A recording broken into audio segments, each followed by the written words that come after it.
नमस्कार, आप the Bihar plus देख रहे हैं। मैं हूं परमवीर सिंह। बिहार विधानसभा चुनाव में ज्यादा समय नहीं बचा है।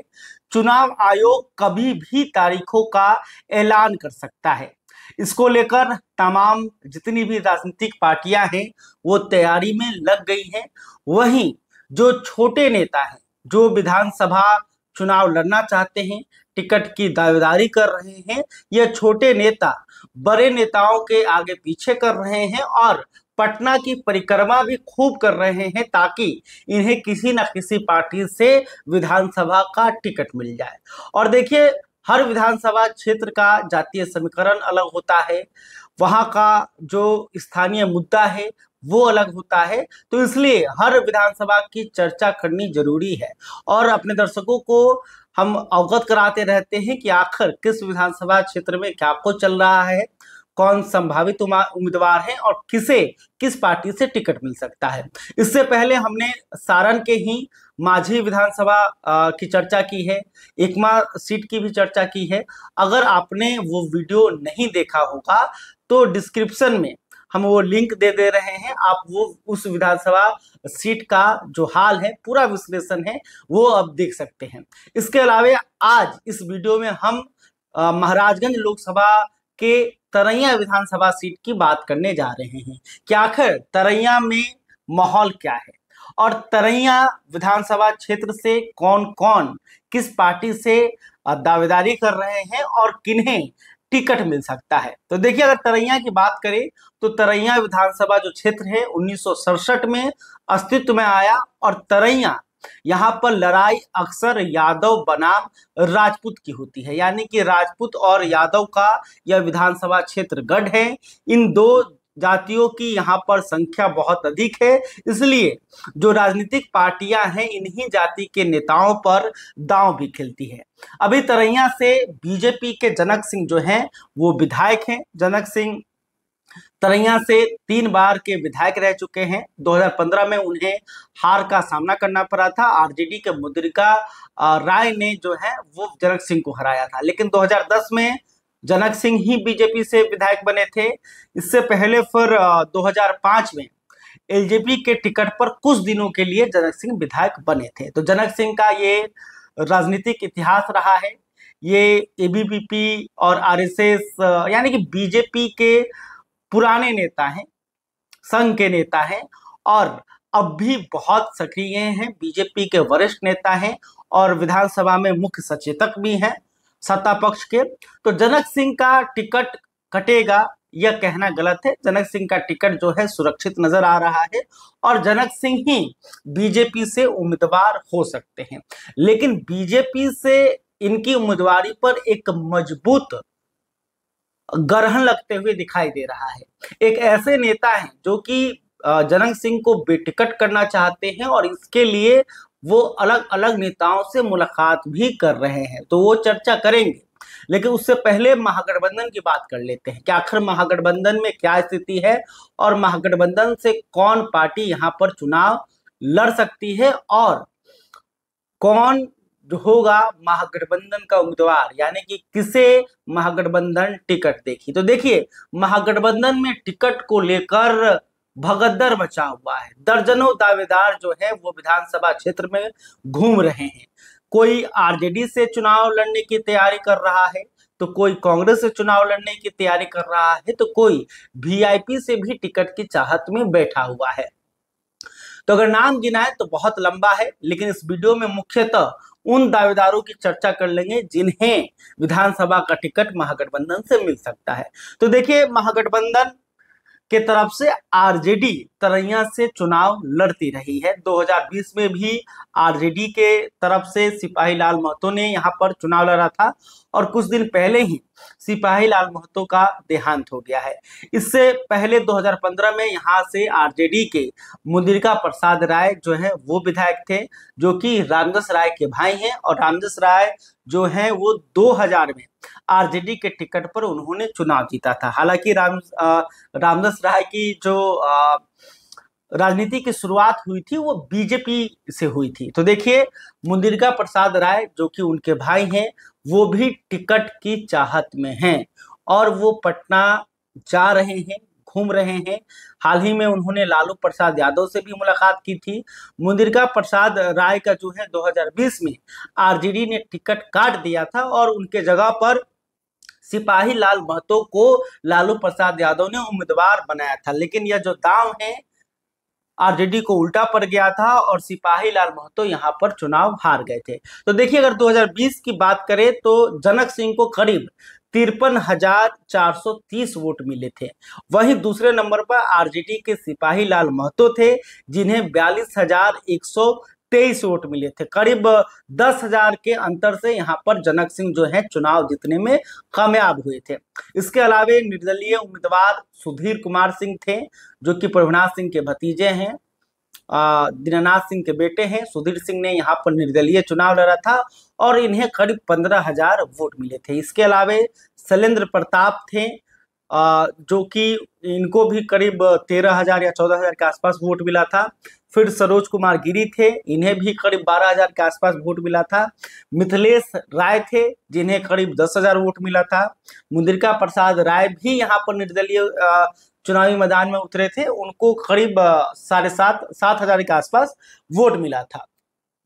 तो देखिए, निर्दलीय जितने भी आपको उम्मीदवार 2020 में दिखाई दे रहे थे, उसमें से अधिकांश इस बार भी चुनाव लड़ने की तैयारी कर रहे हैं और उससे पहले वो लोग टिकट की चाहत में बड़े नेताओं के आगे पीछे कर रहे हैं, पटना जा रहे हैं और अधिकांश जो दावेदार हैं वो महागठबंधन के ही हैं।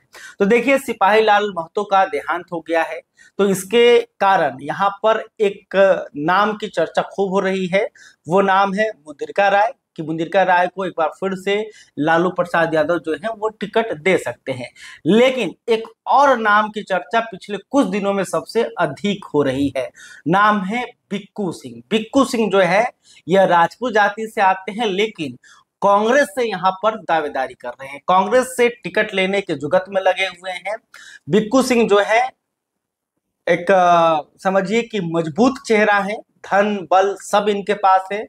राजपूत जाति से आते हैं तो राजपूत वोटरों को भी ये प्रभावित कर सकते हैं, जो कि बीजेपी के कोर वोटर माने जाते हैं यहाँ पर, तो राजपूतों का वोट ये काट सकते हैं। इसके अलावे अखिलेश प्रसाद सिंह के काफी करीबी है। अखिलेश प्रसाद सिंह जो कि कांग्रेस के राज्यसभा सांसद हैं, बिहार कांग्रेस के पूर्व प्रदेश अध्यक्ष हैं, और उनके बेटे आकाश सिंह इसी महाराजगंज लोकसभा से 2024 में उन्होंने चुनाव लड़ा था और इस चुनाव में बिक्कू सिंह ने आकाश सिंह का भरपूर समर्थन किया था। पूरी तरह से समर्पित होकर आकाश सिंह के लिए चुनाव प्रचार कर रहे थे। तो कहा जा रहा है कि अखिलेश प्रसाद सिंह जो है बिक्कू सिंह के मेहनत का इनाम दे सकते हैं और बिक्कू सिंह के लिए वो न सिर्फ कांग्रेस में टिकट की दावेदारी कर रहे हैं, बल्कि अगर यह सीट कांग्रेस के खाते में नहीं जाएगी तो फिर लालू प्रसाद यादव से बातचीत करके बिक्कू सिंह को टिकट दिलवा सकते हैं।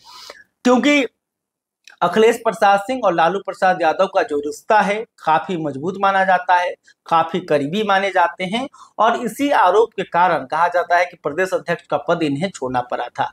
तो अखिलेश प्रसाद सिंह जो है वो बिक्कू सिंह के लिए जो है बैटिंग करते हुए नजर आ रहे हैं। तो देखना होगा बिक्कू सिंह, जिनके घर में मुखिया का पद है, जिनके घर में प्रमुख का पद है, और राजनीतिक रूप से यह इनका जो परिवार है वो काफी सक्रिय रहा है। तो देखना होगा कि क्या बिक्कू सिंह पर महागठबंधन दाव खेल सकती है, क्या इन्हें कांग्रेस या फिर आरजेडी से टिकट मिल सकता है। इसके बाद राजपूत जाति के ही शैलेंद्र प्रताप का भी नाम चल रहा है, और शैलेंद्र प्रताप जो है सारण विकास मंच से जुड़े हुए हैं। सारण विकास मंच जो है एक तरह से राजपूतों का वो ऐसा मंच है जो कि आरजेडी के साथ रहता है। शैलेंद्र प्रताप जो है वो पहले जनता दल यूनाइटेड में हुआ करते थे, नीतीश कुमार के साथ हुआ करते थे, लेकिन जब टिकट यहां से उन्हें नहीं मिला तो मोह भंग हो गया और अब आरजेडी के एमएलसी सुनील कुमार सिंह के पीछे पीछे घूमते हैं, सुनील सिंह के साथ नजर आते हैं, और यह भी आरजेडी से टिकट लेने के फिराक में है। तो क्या यहाँ पर आरजेडी नया प्रयोग कर सकती है? क्योंकि अभी तक आरजेडी ने यहाँ पर यादव जाति के नेताओं को उम्मीदवार बनाया, फिर 2020 में नोनिया जाति के सिपाही लाल महतो को उम्मीदवार बनाया, लेकिन सफलता नहीं मिली। तो क्या इस बार जो है आरजेडी राजपूत को ही टिकट देकर बीजेपी के वोट बैंक में सेंध लगाने का प्रयास करेगी? यह एक बड़ा सवाल है, इसलिए शैलेंद्र प्रताप भी तैयारी कर रहे हैं। इसके अलावा एक नाम है मिथिलेश कुमार राय। मिथिलेश कुमार राय निर्दलीय लड़कर उन्होंने अपनी ताकत दिखाई थी। करीब 10,000 के आसपास मिथिलेश राय को 2020 में वोट मिला था। तो मिथिलेश राय भी जो है तेजस्वी यादव से मिल रहे हैं और टिकट मांग रहे हैं कि हमें टिकट दे दीजिए, आरजेडी को हम यहाँ से चुनाव जितवा देंगे। इसके अलावा एक और नाम है, वो नाम है डॉक्टर वकील राय। डॉक्टर वकील राय जो है वो उनकी पत्नी कोंद पंचायत की मुखिया है और डॉक्टर वकील राय जो हैं वो भी पटना खूब आ जा रहे हैं। उनको भी मन है कि मुखिया ही आ गया, डॉक्टरी भी हो रहा है, इस बार विधायक बन जाना है, इसलिए वो भी खूब टिकट के लिए मेहनत कर रहे हैं। प्रचार प्रसार जो है सड़क पर भी कर रहे हैं, यानी कि जमीन पर भी कर रहे हैं और सोशल मीडिया पर भी प्रचार कर रहे हैं, ताकि तेजस्वी यादव की नजर उन पर पड़ जाए, उनको वकील राय पर जो है भरोसा हो जाए और कहीं टिकट मिल जाए। तो देखिए ऐसे कई नाम हैं महागठबंधन में जो कि टिकट की चाहत में घूम रहे हैं, लेकिन इन नामों में सबसे आगे अगर बात करें तो बिक्कू सिंह का नाम आगे चल रहा है। इसके अलावे मुदिरका राय का नाम भी आगे है और शैलेंद्र प्रताप है। ये तीन नाम जो है महागठबंधन में आगे चल रहे हैं और इन्हीं तीन नेताओं में से किसी एक को महागठबंधन अपना उम्मीदवार बना सकती है। अब ये देखना होगा कि ये जो सीट है वहां से ये कांग्रेस के खाते में जाती है या फिर एक बार यहाँ से आरजेडी ही चुनाव लड़ेगा। तो ये महागठबंधन के उम्मीदवार हो गए। लेकिन जब ऐसे ही पहले वीडियो की शुरुआत में मैंने आपको बताया था कि एनडीए के एक ऐसे नेता हैं जिनकी नजर तरैया विधानसभा क्षेत्र पर है और ये वो मजबूत परिवार से आते हैं। वो नाम है सुधीर कुमार सिंह, जिन्हें युवराज सुधीर सिंह भी कहते हैं। प्रभुनाथ सिंह के भतीजे हैं, परिचय हमने आपको दिया ही था। और सुधीर कुमार सिंह ने 2020 में भी तरैया से निर्दलीय चुनाव लड़ा था और करीब 15,000 वोट लाकर ये तीसरे नंबर पर थे। तो सुधीर कुमार सिंह चाहते हैं कि इन्हें किसी भी पार्टी से तरैया से टिकट मिल जाए और हाल ही के दिनों में ये काफी सक्रिय हुए हैं। बड़े बड़े नेताओं से सुधीर कुमार सिंह जो हैं वो मुलाकात कर रहे हैं और मुलाकात किस लिए कर रहे हैं आप इसका अंदाजा लगा सकते हैं। तो देखिए हाल ही में उन्होंने लोजपा रामविलास के राष्ट्रीय अध्यक्ष और केंद्रीय मंत्री चिराग पासवान से मुलाकात की थी और फिर उन्होंने बीजेपी के पूर्व सांसद बृजभूषण शरण सिंह से भी उन्होंने मुलाकात की है और इन मुलाकातों को जो है टिकट की दावेदारी से जोड़कर देखा जा रहा है और कहा जा रहा है कि हो सके तो एनडीए इस बार सुधीर सिंह के लिए तरैया का टिकट कहीं दे दे, क्योंकि अभी सुधीर सिंह के साथ एक सहानुभूति भी देखने को मिल रहा है, क्योंकि कुछ दिनों पहले ही उनके पिता का निधन हुआ है। इस वजह से सुधीर सिंह को सहानुभूति वोट भी मिल सकता है। तो ऐसे में सुधीर सिंह जो है वो जनक सिंह के लिए परेशानी बढ़ा सकते हैं, जनक सिंह का सीट जो है उसे छीन सकते हैं और एनडीए की तरफ से उम्मीदवार बन सकते हैं और इसलिए वो अपना भरपूर प्रयास करते हुए दिखाई भी दे रहे हैं। अगर आप देखिए जातीय समीकरण की बात करें तो तरैया में साफ है कि यहाँ पर यादव और राजपूतों का दबदबा रहा है और यादव राजपूत ही एक दूसरे को हराते और जीतते रहे हैं। तो 2025 का विधानसभा चुनाव भी इन्हीं दो जातियों के बीच होते हुए दिखाई दे सकता है। इसके अलावा अगर संख्या की बात करें तो यहाँ पे ब्राह्मणों की भी संख्या ठीक ठाक है, यादव राजपूत ठीक है, दलितों की संख्या यहाँ पे अच्छी खासी है, नूनिया जाति की भी संख्या ठीक ठाक है और मुसलमानों की भी आबादी ज्यादा नहीं है, लेकिन इतना है कि ये चुनाव को प्रभावित यहाँ पर कर सकते हैं। लेकिन ये कहा जाता है कि अगर यहाँ पर स्वर्ण जिसके साथ हो वो आसानी से चुनाव जीत जाता है। यादव भी पलड़ा बराबर रखते हैं, यानी कि घुमा फिरा कर दलितों के हाथ में यहाँ पर सब कुछ आता है कि दलित जिधर जाएंगे उसका यहाँ पर जो है वो जो है यहाँ से चुनाव जीत सकता है। यानी कि दलित जो है वो डिसाइड करते हैं कि आखिर कौन यहाँ से चुनाव जीतेगा, क्योंकि सवर्ण और यादव मुस्लिम मिलकर बराबर बराबर की संख्या में रहते हैं और दलित जिधर जाते हैं उनकी जीत हो जाती है। तो दलित वोटों पर भी सभी पार्टियों की नजर यहाँ पर रहती है।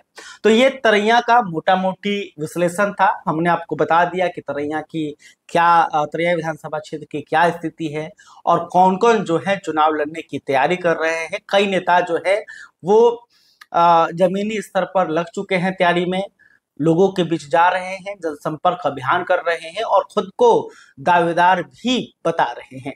खैर, अभी तक आपने हमारे चैनल को सब्सक्राइब नहीं किया है तो तुरंत कर लें। तरैया विधानसभा को लेकर आप क्या सोचते हैं, कमेंट करके बताइएगा।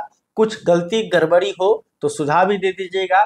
वीडियो अगर आपको पसंद आया हो तो लाइक जरूर कीजिएगा। लाइक से पता चलता है कि आप लोग हमारा वीडियो देखते हैं या नहीं देखते हैं, तो लाइक जरूर कर दीजिएगा। इसके अलावा तरैया विधानसभा क्षेत्र के जो लोग हैं उनके पास भी इस वीडियो को शेयर कर दीजिएगा।